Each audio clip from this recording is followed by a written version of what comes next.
আজকে অতীব গুরুত্বপূর্ণ একটা ভিডিও নিয়ে আপনাদের মাঝে হাজির হলাম।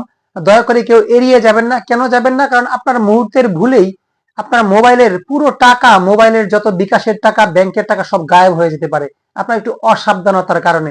তাই পুরো ভিডিওটা দেখবেন যদি সময় থাকে, আর অন্যকে সতর্ক করার জন্য শেয়ার করে দিবেন। বর্তমান সময়ে বাংলাদেশে কিছু লিঙ্ক আছে, কিছু অ্যাপস আছে, যে অ্যাপস গুলো ডাউনলোড করে কিংবা অনেকে সেই লিঙ্কে ক্লিক করে তার মোবাইলের পুরো অ্যাক্সেস চলে যাচ্ছে আরেকজনের হাতে। যখন আপনি মোবাইলটা দেখবেন যে আপনার মোবাইলটা বন্ধ হয়ে যাবে, আপনার মোবাইলটা দেখবেন যে ফ্ল্যাশিং করবে, তখন আপনি ভয় পেয়ে যাবেন যে ঘটনা কি, আমার ফোনের ভিতরে কি হলো। আপনি তখন হয়তো আপনার বিকাশে পাসওয়ার্ড দিয়ে ঢুকবেন, কিংবা আপনার যে ব্যাংকের যে বর্তমানে অ্যাপস গুলো আছে সেই অ্যাপসে ঢুকবেন, সাথে সাথে দেখবেন যে আপনার মোবাইলে পুরো অ্যাক্সেস চলে যাবে সেই প্রতারক চক্রের হাতে।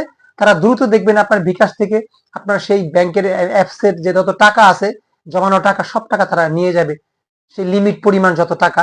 আজকে দেখলাম যে যমুনা টিভিতে একটা নিউজে দেখলাম যে গত মাসে প্রায় 300 মতো মামলা হয়েছে, কারো 5 লাখ, কারো 10 লাখ, কারো 50,000 টাকা চলে গেছে এভাবে। বিগত প্রায় 1 বছরে 300 মামলা হয়েছে বাংলাদেশে, বেশিরভাগ টাকা আর ফিরে পাওয়া যায়নি।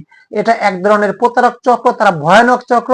এটা বিদেশ থেকে পরিচালিত হয়, বাংলাদেশও এর সাথে অনেকে জড়িত আছে। তাই আপনার অ্যাকাউন্টকে সচল রাখার জন্য আপনি কিভাবে আপনার মোবাইলটা ভালো রাখবেন, আপনার মোবাইলটা কিভাবে নিরাপদ রাখবেন, এই জন্য আপনাকে কখনো লোভনীয় অ্যাপস ডাউনলোড দেওয়া যাবে না কিংবা ইনস্টল করা যাবে না।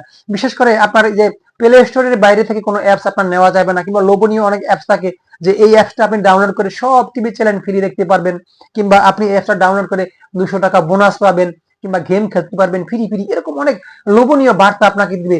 যখনই আপনি লোভে পড়ে আপনার সেখানে ইনস্টল করতে যাবেন অ্যাপসটা, তখনই ঘটবে আপনার এই বিপদটা। এই জন্য আপনার এইসব অ্যাপস কখনো ক্লিক করা যাবে না। বিশেষ করে বাচ্চাদেরকে সাবধানে রাখবেন, কারা অনেক সময় না বুঝে লিঙ্ক ক্লিক করে ফেলে, আপনার স্ত্রী অনেক সময় করে লোভে পড়ে। এই জন্য তাদেরকে বলে দিবেন। প্লাস আপনি যখন এই পর্যায়ে পড়ে যাবেন, বিপদে পড়ে যাবেন অসাবধানতা বশত, তখন করবেন কি জানেন? আপনার সাথে সাথে আপনার মোবাইলের নেটওয়ার্কটা অফ করে দিবেন। তখন হবে কি জানেন? তারা আর আপনার মোবাইলের অ্যাক্সেস নিলেও আপনার নেটওয়ার্ক অফ থাকার কারণে তারা কিন্তু আর ফোনের সাথে কাজ করতে পারবে না। কারণ আপনি ফোনে কি করতেছেন সে কিন্তু কম্পিউটারে বসে সব দেখবে, আপনার পাসওয়ার্ড দেখবে, আপনার সব দেখে আপনার টাকাগুলো সে হাতিয়ে নিবে, যতটুকু লিমিট থাকবে সেই লিমিটের টাকা দেখবেন সব আপনার চলে গেছে।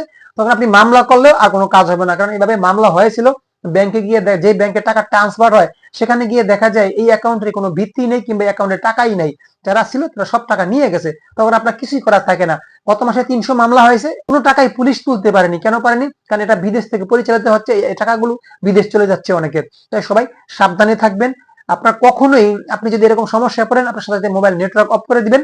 আপনার যে কোনো বিশ্বাসযোগ্য অ্যাপস কোম্পানি, বিশেষ করে আপনার এই যে আমাদের আছে না প্লে স্টোর, কিংবা গুগলের যদি কোনো অ্যাপ সেন্টার থাকে সেখান থেকে আপনি আপনার যে কোনো যদি অ্যাপস প্রয়োজন হয় সেখান থেকে ডাউনলোড দিবেন। কিংবা আজে বাজে কোনো অ্যাপস মোবাইলে রাখার দরকার নেই, ডাউনলোড করা দরকার নেই এখান থেকে বাঁচার জন্য।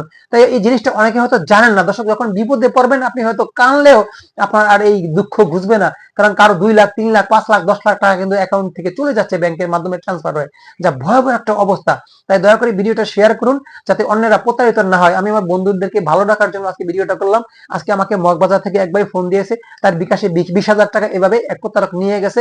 তার মোবাইলে সে একটা অ্যাপস ডাউনলোড করে কিংবা ইনস্টল করার পরে তার মোবাইল বন্ধ হয়ে যায় বারবার। তখন সে ভয়ে আবার যখন সে বিকাশে ক্লিক করে একটু পরে দেখে যে তার একটা মেসেজ আসে, তার টাকা চলে গেছে। তখন সে থানায় মামলা করেছে, কোনো কাজই আর হয়নি। তাই একটু বুঝে দেখুন, আপনারই দায়িত্ব এখন আপনি কিভাবে মোবাইল চালাবেন, সেটা আপনার ব্যাপার। তাই সবাই সাবধানে থাকবেন, সুস্থ থাকবেন, ভালো থাকবেন, এই কামনাই করি। আল্লাহ হাফেজ।